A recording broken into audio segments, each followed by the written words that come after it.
প্রতিদিন একই রকম ভিডিও দিতে কি কারোর ভালো লাগে বলো? সেরকম আমারও ভালো লাগে না, কিন্তু কিচ্ছু করার নেই। আমি প্রতিদিন যা করি তাই তো তোমাদের সাথে শেয়ার করব, তাই না? তো হ্যালো বন্ধুরা, চলে এসেছি আবার একটা নতুন মিনি ব্লগ নিয়ে তোমাদের কাছে। দেখো, বিকেলবেলা ঘুম থেকে উঠেই সব বিছানাটা ভালো করে পরিষ্কার করে নিলাম। তারপরে মা জামা কাপড় এনে রেখেছিল ছাদ থেকে, সেগুলোকে ভাঁজও করে দিয়েছিল। তো আমি জায়গার জিনিস জায়গায় রেখে দেবো।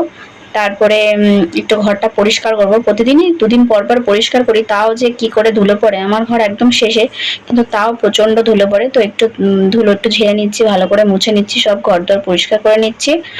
আর এটা আমার স্বভাব বলতে পারো, দুদিন অন্তর অন্তর একটু ঘরটা পরিষ্কার করা।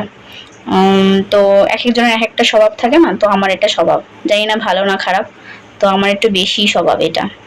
তো দেখো, সবকিছু পরিষ্কার করে নিচ্ছে। এদিকে মেয়েকে পড়তে বসিয়েছি, মেয়ে পড়াশোনা করছে। তো তারপরে তো সন্ধ্যা হয়ে গেছে, ওপরে চলে যাব সন্ধ্যা দিতে। তো ওপরে চলে এসেছি দেখো সন্ধ্যা দিতে। মা বাড়িতে আছে, তো মা রাতের পুজো দেবে বলে আমি একটু সন্ধ্যা দিয়ে নিলাম। তো সব দিন দেওয়া হয় না সন্ধ্যা, তো আজকে ভাবলাম না, সন্ধ্যা দিচ্ছি যখন তোমাদের সাথে ভিডিওটা শেয়ার করি। তো সন্ধ্যা দিয়ে নেবো, তারপরে নিচে গিয়ে আবার মেয়ের দুধ গরম করে মেয়েকে খাওয়াবো।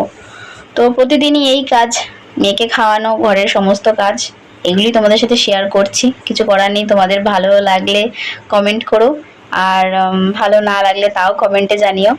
তো দেখো, এখানে মেয়েকে খাইয়ে দিচ্ছি। মেয়েকে খাওয়ানোর পরে তারপরে দেখি হুট করে দেখি, মানে ঠান্ডা ঠান্ডা হাওয়া দিচ্ছিল, দেখি হুট করে বৃষ্টি নেমে গেল। তো মানে বেশিক্ষণ বৃষ্টি হয়নি, কিছুক্ষণের জন্য বৃষ্টি হয়েছিল। এই দেখো বৃষ্টি পড়ছে, পুরো রাস্তা ভিজে গেছে, মানে ভালোই বৃষ্টি পড়েছে, তাও অনেকক্ষণ আবার বৃষ্টি হয়নি, কিছুক্ষণ হয় বন্ধ হয়ে গেছে। চোখ বন্ধ করো, অন্যা সারপ্রাইজ আছে না? চোখটা বন্ধ করো, চোখ বন্ধ করো, বোতলটা রাখো নিচে, হাত পা তো চোখ খুলবা না। এই না, চোখ খুলো।